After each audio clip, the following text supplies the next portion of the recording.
എഴുത്തുകാരൻ മാറി എഴുതിയിട്ടില്ല. ഇല്ല അത് ഈ തിരുവാഭരണം സി സന്തോഷ് വർമ്മ ജയവിജയ എന്നുള്ള തന്നെയാണ് ഈ 4 മുതൽ എനിക്ക് തോന്നുന്നു 4 മുതൽ ഒരു 14 വരെ 11 മോളിത്തോളം അങ്ങനെയുള്ള അനേകം പാട്ടുകൾ പലതും മ്യൂസിക് വീഡിയോ ആയിട്ടും വന്നിട്ടുണ്ട്. ചിലത് മ്യൂസിക് വീഡിയോസ്. പെട്ടെന്ന് ഓർത്ത് പറയാവുന്ന പാടാവുന്ന 2 പാട്ടുകൾ ഏതൊക്കെയാണ് സന്തോഷം?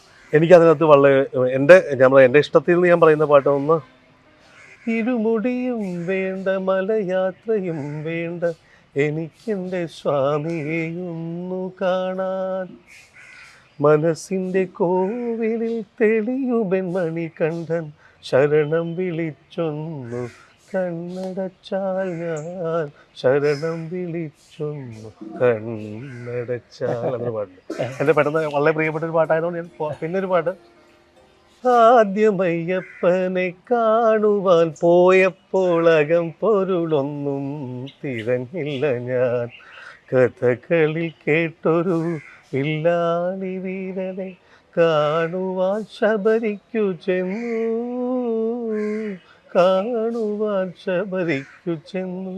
അങ്ങനെ കുറേ രസകരമായ പാട്ടുകൾ. സന്തോഷം, വളരെ സന്തോഷം. കാരണം മലയാളികൾ അല്ലെങ്കിൽ പൊതുവെ അയ്യപ്പ ഭക്തന്മാർ അയ്യപ്പസ്വാമിയോടുള്ള അചഞ്ചലമായ ഭക്തി അവരുടെ ഹൃദയത്തിൽ ഉറപ്പിച്ചിട്ടുള്ളതിൽ ഒരു പ്രധാനപ്പെട്ട ഒരു മീഡിയം പാട്ടുകൾ തന്നെയാണ്. അയ്യപ്പ ഭക്തി ഗീതങ്ങളുടെ പണ്ട് കാസറ്റുകളിലൂടെ പിന്നെ CD-കളിലൂടെ ഒക്കെ പിന്നെ ഇപ്പോൾ യൂട്യൂബിലൂടെ ഒരുപാട് വീണ്ടും കേൾക്കാനുള്ള അവസരങ്ങളിലൂടെ ഒക്കെ കേട്ടാണ് പല അയ്യപ്പ ചരിതങ്ങളും കഥകളും പുരാണങ്ങളും ഐതിഹ്യങ്ങളും യാത്രാവിശേഷങ്ങളും വ്രതവിധികളും ഒക്കെയും ആളുകൾ കൂടുതലായിട്ട് എല്ലാവരും പുസ്തകം വായിച്ചിട്ട് അറിഞ്ഞിട്ടുണ്ടാവും. അപ്പൊ അങ്ങനെയുള്ള ഒരു കാര്യത്തിൽ നൂറുകണക്കിന് പാട്ടുകൾ എഴുതിക്കൊണ്ട് സ്വാമി ഭക്തന്മാരുടെ ഹൃദയത്തിൽ ഭക്തിയുടെ നിറവുണ്ടാക്കിയിട്ടുള്ള ആളാണ് സന്തോഷേട്ടൻ. അതിലെ ഇനിയും ഒരുപാട് സാധിക്കട്ടെ. സ്വാമി ശരണം.